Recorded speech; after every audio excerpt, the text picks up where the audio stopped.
All right, so the Game Awards 2024 nominees are out. It's been a bit divisive this year, but for now, this is sort of still the best we've got. I don't really want to dive into the drama in this video. This is just going to be more going through all the categories. I went through them real quick before, and I don't think a single game I've played that released this year as well is nominated for anything. So we're going to be more, just talking about what games and the different categories I'm looking forward to trying out the most, and doing a general retrospective of the year too, with just in general what I've played, what I like the most in each category. But this will obviously be from various years in terms of game release. I should have said most categories, not all, because I'm going to be skipping some. There's a couple where there's, some overlay that I may not dive into that much. Like, for instance, I noticed Game of the Year and Best Game Direction have the same exact nominees, so why bother? And, I'm not into esports. I don't have a VR headset. I don't really need accessibility options. So stuff like that I just don't really have anything to say on, I'll skip. The big one, Game of the Year, I'll admit flat out that I had no idea what Balatro was until a day or two ago. I forget what the context even was, but I just saw someone posted a picture of the Joker card in the front there somewhere for whatever reason. I feel like this is isn't there always one indie underdog nominee for Game of the Year? I feel like that is the choice this year, obviously, for that. Which, congratulations to them. Overall, though, out of these 6 games, for me, what I'm looking forward to playing the most is Final Fantasy VII Rebirth. I'm normally not on the side of having, remakes, remasters, and whatnot for certain categories, especially the big one, Game of the Year. But playing the game before Final Fantasy VII Remake and seeing what I've seen about Rebirth, I mean, it's a complete reimagining. And one of the few rare exceptions, in my opinion, for that. Astrobot is a close second. I am looking forward to checking that one out eventually, but I feel like I'm going to wind up checking out Rebirth before Astrobot just because Rebirth, realistically, it's probably going to hit PC next year, I think. That's what sort of the rumors are and the direction Square Enix seems to be going. Astrobot and Sony, on the other hand, I haven't spoiled myself on anything with the game, but I've seen some people say that there's some aspects of it that it's hard to imagine being on a platform outside the PlayStation 5, whatever that means. So I don't know when the time for me to play it is going to come, just because I don't have a PlayStation 5 and don't intend to have one anytime soon. So, keeping my fingers crossed that, I don't know, it's just a, whatever they call the PlayStation controllers now, that's just something like that worst case scenario, I can buy a controller and still get it on PC eventually. As for my personal game of the year, I'm actually going to give it to something that came out this year that really should have been nominated for something, considering how viral it was at the beginning of the year. Pal World. How the hell was it not nominated for anything? I guess it's a little depressing considering it came out so early in the year to think that's where the year peaked. And don't get me wrong, for me personally, there was other, great games. Like I said, playing Final Fantasy VII Remake for the first time, for playing Horizon Zero Dawn for the first time, for completing Red Dead Redemption after so long. Those are all some, very notable games for me this year too. But I don't know. Pal World just really hooked me and hit differently, honestly. The only thing I can say is if they want to say it's not a full release yet. I don't know, even then I feel like there's some other categories it could have fit into if that was a concern. Best narrative. I am a fan of Yakuza Like a Dragon, so I am actually looking forward to playing Rebirth more, just because that's the next Final Fantasy game I'm going to wind up playing. Yakuza Like a Dragon, I'm finishing up 4 now, and I normally take breaks in between the games, so I've still got to play, 3 more games before I even get to Infinite Wealth. But also, I know the gameplay is a bit more turn-based oriented as opposed to action, like the older games like Rebirth, and I prefer the action side of gameplay, so overall I'm looking forward to Rebirth more. But if I'm just talking about narrative, like honestly my choice for a narrative from the games I've played this year is probably Yakuza 4. Like I said, I'm finishing it up now. I've played through pretty much all of the main story, just wrapping up some side content and that. Some interesting choices, but that's a topic for another time. But yeah, normally the games don't disappoint, and I especially imagine after having, a couple more games to build up to Infinite Wealth will help with my excitement to see where they go next. Art direction, I'd probably give this one to Astrobot since it got snubbed by Final Fantasy VII Rebirth last time. But for my personal choice, I would actually give this to another game that came out this year that really should have been nominated for this, and that's RZ. To take, the iconic CDI art style and, the legacy and memes with it. It was a game we didn't know we wanted, but one we definitely needed. And not just the art style, too. It was a pretty solid game in general. We'll say I hadn't heard of Neva. I apologize for any mispronunciations, but yeah, it was nominated for a couple other things, too. So yeah, I guess that's the good part. Sometimes with the Game Awards puts a little something you were unaware of on your radar a bit. Score and music for me would be close between Rebirth and Metaphor. Mainly just because I enjoy the music of Final Fantasy from Smash and Final Fantasy VII Rebirth, and I like the Persona music that I've heard of in Smash too. So I have, some confidence and trust in what Atlas and Square Enix could do.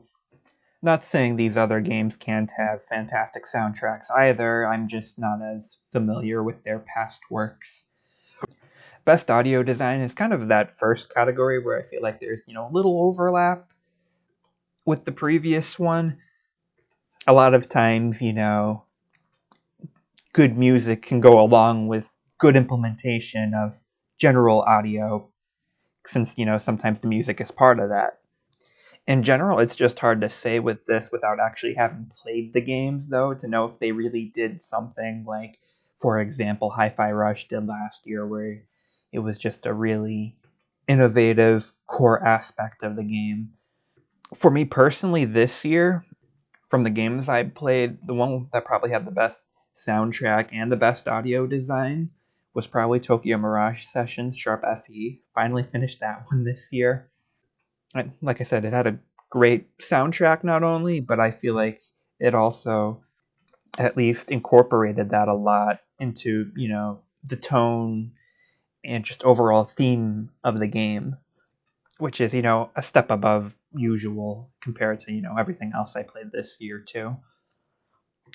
Best ongoing. So I'm a little surprised to not have seen Helldivers up for a little more, just because that game also kind of went pretty viral after Pal World.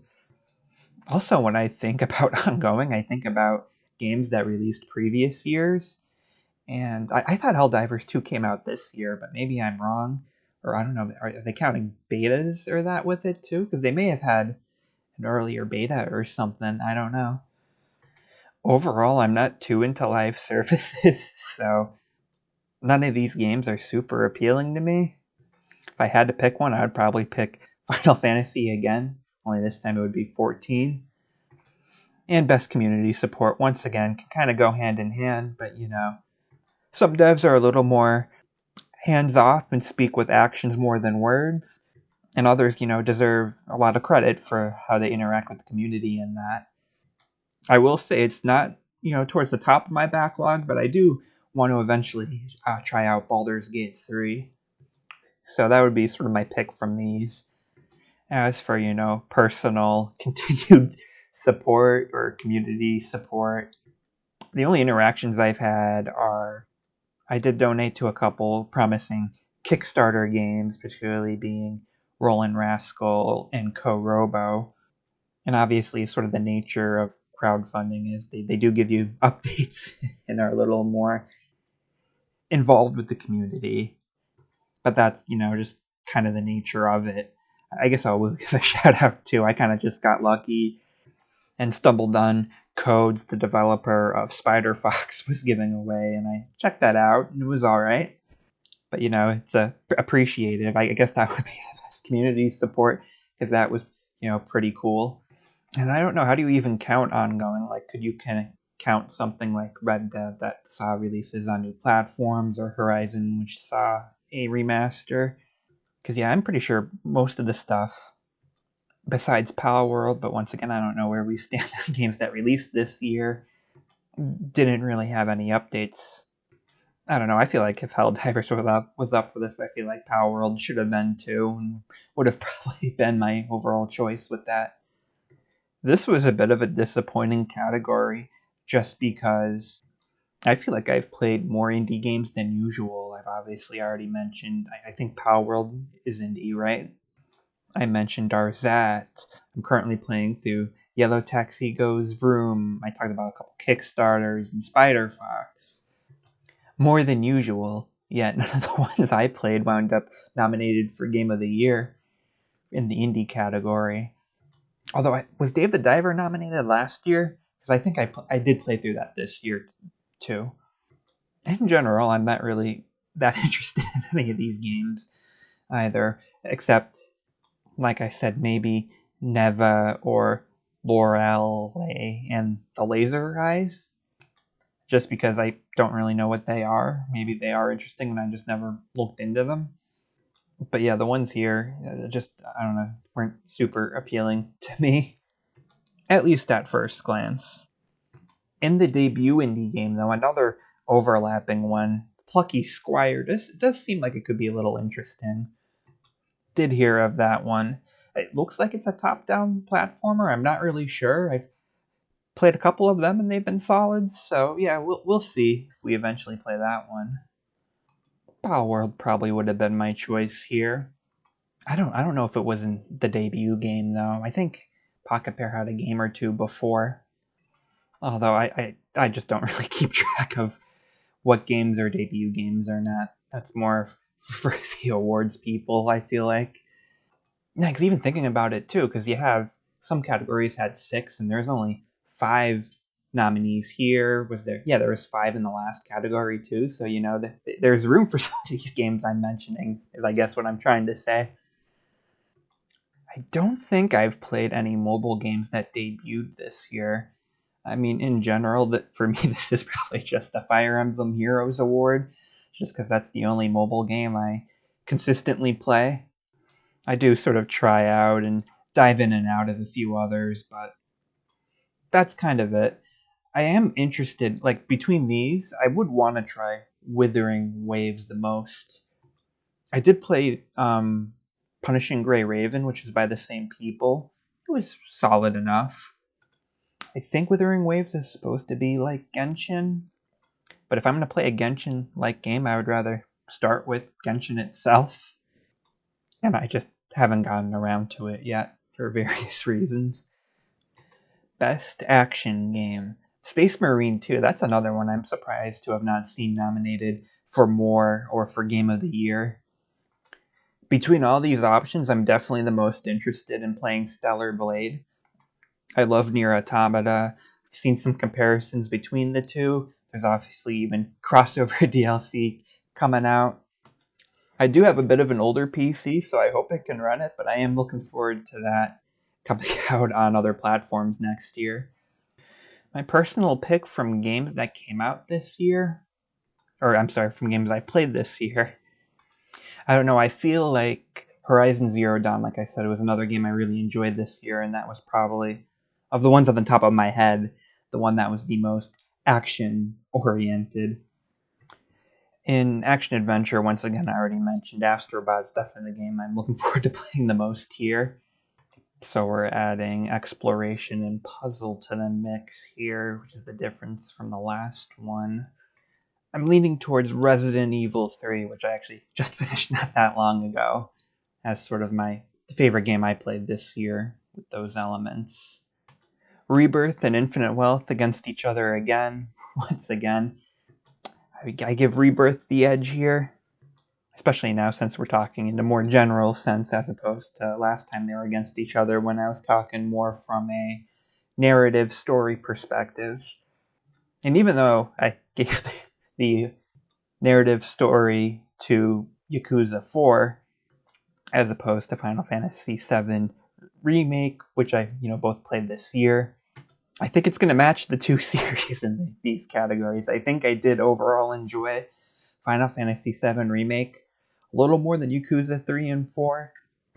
They're all really great games, and I feel like part of the issue there is having started with Yakuza 0, which is, just a bit better than those. So it's a bit of a different situation, but that's sort of how I would say it. Is this the second time Multiverses has been up for something? Because, yeah, if it was up for stuff before, when it was technically in beta, then once again you can throw Power World in the discussion. But Tekken 8 is one. I lied. That is the one game that came out this year that I did play. I kind of forgot about it, honestly. Another really early game this year.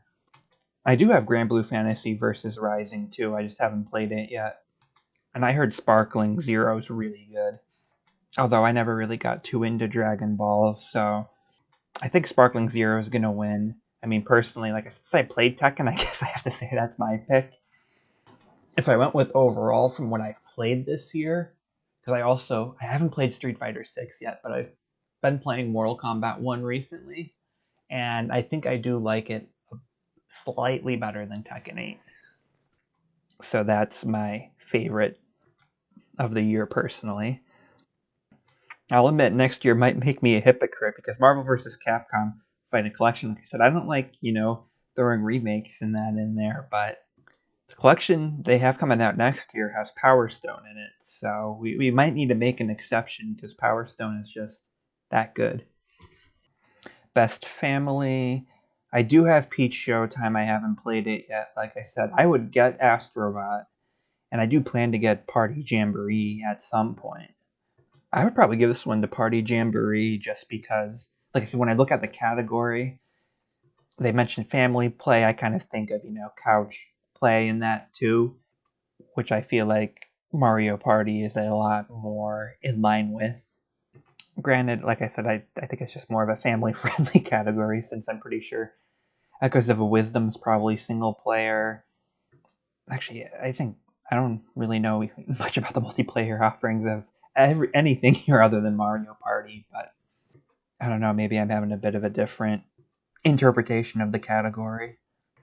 Best from games I've played this year, probably be one of the beat 'em ups I've played this year. I've particularly played through Simpsons arcade game, the Teenage Mutant Ninja Turtles arcade game, and the Simpsons Xbox 360 game. Actually, I almost feel like it's cheating to have the two arcade games there because I have played through parts of them before, like most of it. I just, played through it all the way for the first time. Which I know I kind of talked about Red Dead Redemption, which was kind of the same deal, but I know there's a lot more of Red Dead Redemption in terms of gameplay, but I played through a much less percentage of that game than I did those two arcade games. So I don't know, maybe I'll give it to the Simpsons 360 game. Best sim strategy game. I remember this is the category they put Fire Emblem and Engage in last year because I was thinking it would be under RPG instead, but I guess this is where all the tactical RPGs go. Personally, this is actually kind of tough. I was originally going to say Unicorn Overlord, but then I saw Frostpunk 2.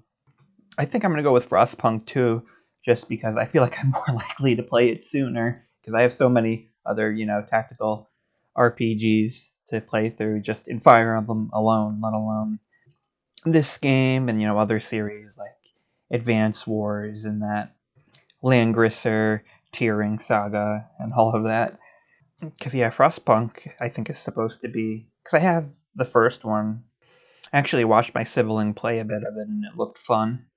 Kind of looked like sort of city management survival situation.